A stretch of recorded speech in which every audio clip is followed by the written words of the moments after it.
भाजपा नेता प्रदेश में भ्रम फैलाकर ओछी राजनीति करना चाहते हैं। ये बात जोगिंद्रा बैंक के चेयरमैन एडवोकेट मुकेश शर्मा ने कही।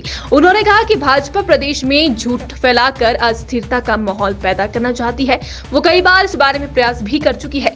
उन्होंने कहा कि विधायकों की खरीद फरोख्त का मामला भी सभी के समक्ष है, लेकिन उसमें भी भाजपा को मुंह की खानी पड़ी। हिमाचल की जनता पढ़ी लिखी और समझदार है। वो भाजपा के भ्रमा जाल में फंसने वाली नहीं है। वो प्रदेश के मुख्यमंत्री सुखविंदर सिंह सुक्खू के साथ कंधे से कंधा मिलाकर खड़ी है। जोगिंद्रा बैंक के चेयरमैन मुकेश शर्मा ने भाजपा को घेरते हुए कहा कि भाजपा प्रदेश में सरकार को बदनाम करना चाहती है और अस्थिरता का माहौल पैदा करना चाहती है। उन्होंने कहा कि विधायकों की खरीद फरोख्त कर सरकार गिराने के मंसूबे भी भाजपा के असफल हुए हैं। पहले भी कांग्रेस के विधायकों की संख्या 40 थी और अभी भी कांग्रेस की संख्या 40 ही है। उन्होंने कहा कि भाजपा मनगढ़ंत बातें लेकर जनता के बीच में भ्रम फैला रही है। टॉयलेट टैक्स को लेकर भी उन्होंने लोगों को गुमराह करने का प्रयास किया, लेकिन वो उसमें भी कामयाब नहीं हो पाई, क्योंकि प्रदेश की जनता मुख्यमंत्री के साथ है और आगे भी चट्टान की तरह उनके साथ खड़ी रहेगी।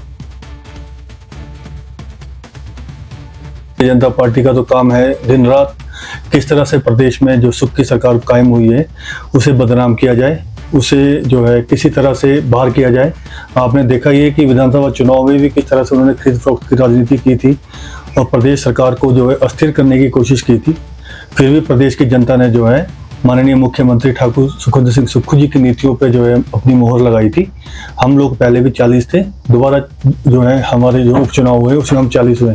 भारतीय जनता पार्टी का डे 1 से एक ही सपना रहा है, चाहे वो केंद्र की सरकार हो चाहे उनकी राज्य में सरकार हो, कि किस तरह से सरकारों को कमजोर किया जाए। आए दिन कोई ना कोई ऐसे इल्जाम वो लगाती रहती है सरकार के ऊपर जो कि सरकार ने कोई बात की नहीं होती है। अभी आप अगर ताज़ा विवाद देखें, इनके चाहे केंद्रीय नेता हो चाहे प्रदेश के नेता हो, सभी लोग टॉयलेट विवाद पे जो है बढ़ चढ़कर बोल रहे हैं। इस तरह की कोई बात हुई नहीं है। और अगर कोई नोटिफिकेशन आई थी तो उसे सरकार, जब वो उप मुख्यमंत्री जी के पास या सरकार के पास गई है तो सरकार ने बोला ये चीज़ ठीक नहीं है और सेम डे उसको विड्रॉ कर लिया था। मैं तो उनसे कहना चाहूँगा कि 6 सितंबर 2018 को जो आप लोगों ने एक नोटिफिकेशन लाई थी जिसमें सीवरेज चार्जेस शुल्क आपने 200 रुपये प्रति माह लेने की बात की थी, उस टाइम क्या बात हुई थी?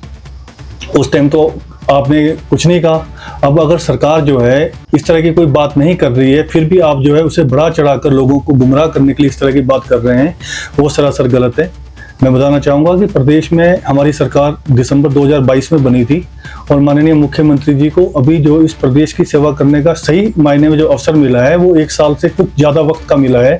क्योंकि आप देखें कि देश की सबसे बड़ी आपदा जब हमारे प्रदेश में आई थी तो 4 महीने का समय जो है पूरे लोगों का, सरकार का उसमें बीत गया था। फिर लोकसभा का चुनाव इस बार इतिहास में सबसे लंबा खींचा। 4 महीने तक यहाँ पर आचार संहिता रही, डिवॉल्वमेंट के सारे काम रुक गए थे।